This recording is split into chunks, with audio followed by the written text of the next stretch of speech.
pessoal, professor Alex de volta para a nossa segunda aula sobre coaching instrucional. Obrigado a você que assistiu a primeira aula, espero que tenha gostado e algumas dúvidas surgiram, principalmente no tocante a o que é coaching de fato. É esse coaching que estamos acostumados a ouvir no dia a dia? Sim, não. Algumas pessoas possivelmente não entenderam bem a nossa proposta no primeiro momento e eu quero esclarecer um pouco e a Parábola vai deixar para você aqui abaixo desse vídeo alguns links para você conhecer melhor essa proposta, tá bom? Um dos materiais interessantes para você conhecer um pouco sobre o coaching educacional é o livro que eu publiquei pela Parábola, que é esse aqui, Coaching Instrucional, Formação Continuada em Ensino de Línguas, que traz uma visão geral do processo de coaching para a formação de professores. Esse livro ele foi feito com base em estudos internacionais, no que se refere à parte teórica, e um desenvolvimento prático aqui no Brasil, feito por mim em meu doutoramento pela UFMG. Sobre publicações, outras publicações para vocês conhecerem um pouco mais a fundo sobre coaching instrucional, nós temos este manual aqui, bastante extenso, denominado Mentoring in Coaching na Educação, organizado por Fletcher e Mullen. Nesse livro, na verdade, um handbook, né? Nós temos professores de diversas universidades do mundo, as quais eu posso citar a Universidade de Illinois, Universidade do Arizona, Universidade de Tóquio, do Alabama, do Texas, da Indiana, Universidade de Sydney, Boston College, professores que estão à frente de pesquisa nestas universidades, publicaram artigos aqui sobre formação de professores. Aqui estão professores do mais alto gabarito das principais universidades no mundo que têm estudado o coaching e o mentoring na educação. Vale a pena você conferir. São professores muito renomados, de universidades bastante distintas, que vão mostrar para você resultados científicos com base em pesquisas acadêmicas sobre o coaching e o mentoring na educação. Além disso, algumas universidades, para não dizer muitas, têm investido na formação de coaches instrucionais em seus programas de aperfeiçoamento, mestrado e doutorado, incluindo universidades como a Universidade de Harvard, nos Estados Unidos, que se utiliza dessa técnica, por exemplo, para o ensino, o apoio ao professor de matemática. Nós temos programas nos Estados Unidos, na Universidade de Memphis, na Universidade da Flórida, na Universidade do Kansas, na Universidade de Louisiana, na Universidade de Dakota do Norte. Nós temos, inclusive, publicações sobre coaching instrucional na formação de professores na página do TESOL, uma das maiores organizações aí de professores de inglês do mundo. Então, vale a pena conhecer um pouquinho essa perspectiva de formação de professores, porque, acredite, ela tem trazido resultados muito satisfatórios em vários lugares. Então, eu diria às pessoas que perguntaram que a nossa proposta de coaching é uma proposta, de fato, acadêmica, uma proposta séria. O ponto importante é, estamos falando de coisa séria, estamos falando de uma proposta de formação abraçada em vários lugares do mundo. E hoje, nesta nossa aula, eu quero falar sobre princípios que sustentam o coaching instrucional, o coaching na educação.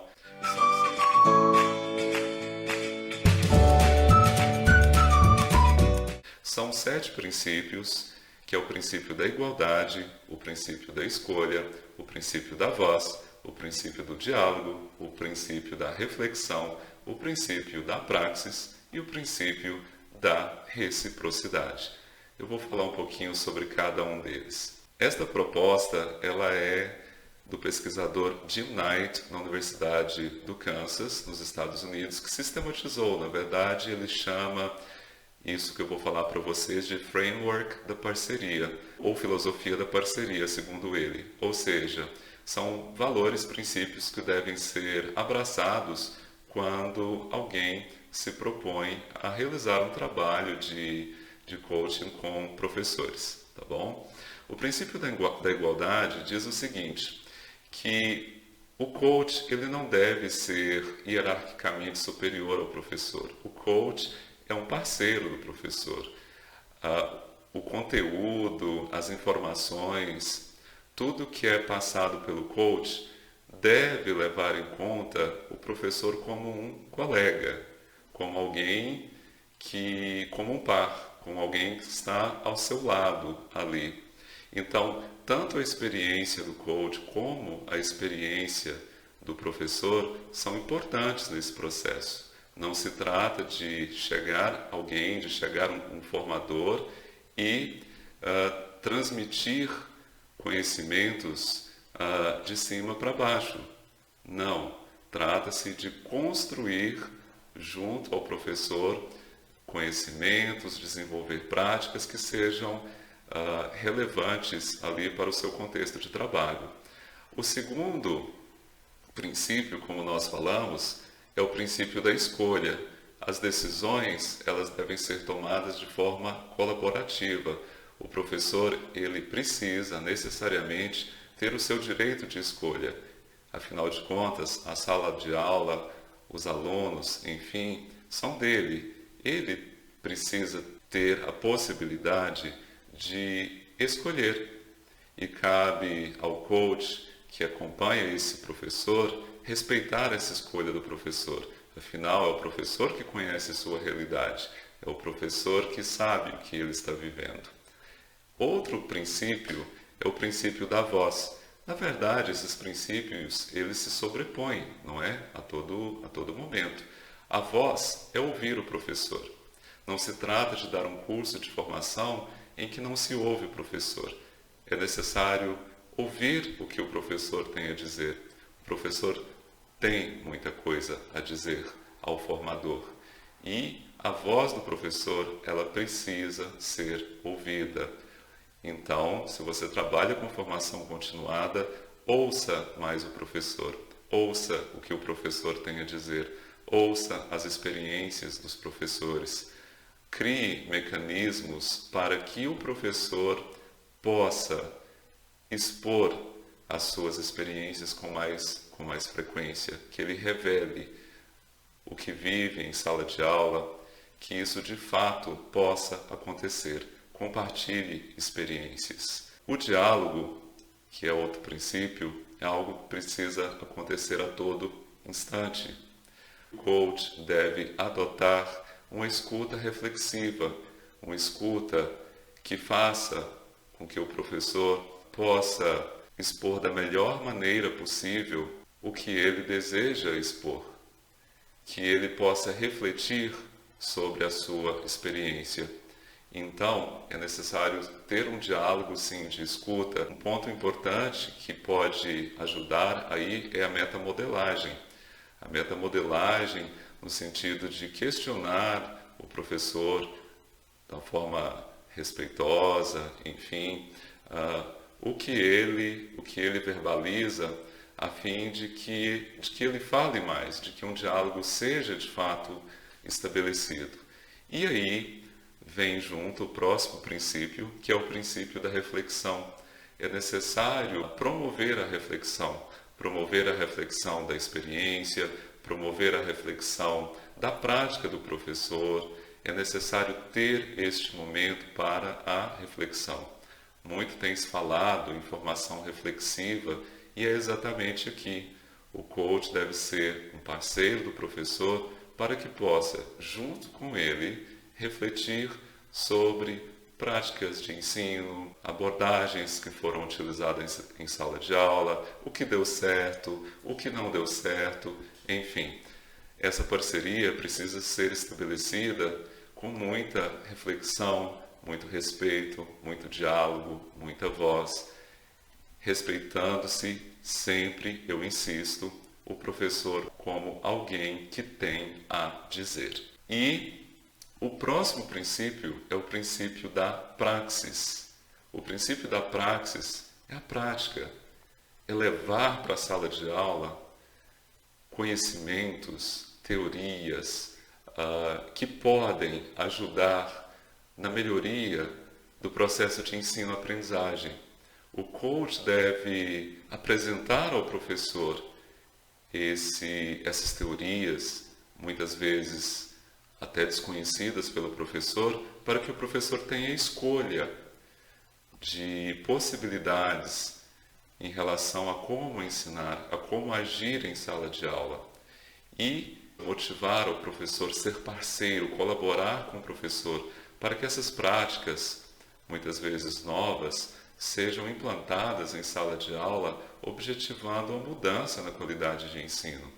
Essa é a grande função do coach instrucional, estar com o professor, oferecendo subsídios para que ele melhore a sua prática. E esses subsídios compreendem novos procedimentos de ensino que possam ser colocados em prática, testados na sala de aula. A academia, a universidade, nós produzimos muito conhecimento. No caso do ensino de línguas, por exemplo, estamos a todo momento produzindo conhecimento. É preciso que esse conhecimento chegue à sala de aula, que esse conhecimento chegue ao professor. O coach, nessa perspectiva, pode fazer essa ponte entre a academia e a escola, para que teoria e prática conversem da melhor maneira possível. Dessa forma, poderá-se melhorar a teoria e também a prática. Esse profissional, algumas pessoas me perguntaram, seria quem? Seria um professor colega? Seria um supervisor? Enfim, como seria? Eu vejo que várias pessoas poderiam contribuir nesse sentido no Brasil. Por exemplo, o próprio supervisor pode adotar esta postura de coach para auxiliar o professor.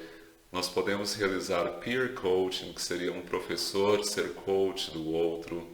Obviamente, é necessário que políticas sejam desenvolvidas, tanto em nível macro quanto em nível micro. Mas nós podemos, na medida do possível, empreender esse processo de coaching junto aos professores, inclusive pesquisadores. Por que não atuarem com o professor no sentido de auxiliar o professor, fazer esse diálogo entre a teoria e a prática e melhorar a nossa educação?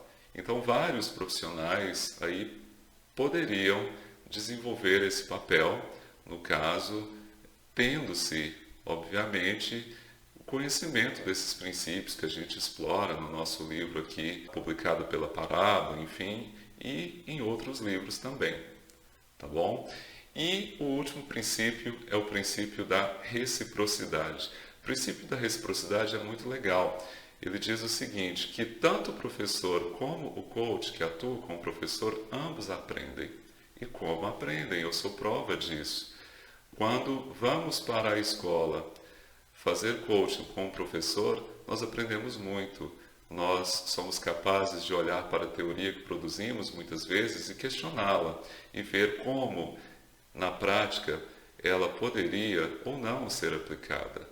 Então, aprendemos muito. O professor aprende, o coach aprende, todos aprendem. A Parábola vai deixar aí para vocês vários links para que vocês possam conhecer projetos, ver o que universidades aí pelo mundo estão fazendo no tocante ao coaching, na formação de professores. Vocês vão se surpreender com a qualidade do trabalho que está sendo feita. E lembro que o nosso livro aqui, pela Parábola, Coaching Instrucional, Formação Continuada em Ensino de Línguas, ele é uma publicação inédita no Brasil sobre o coaching aplicado aí à área de educação nessa perspectiva, nessa perspectiva, tá? Então, vale a pena você conferir, tá bom?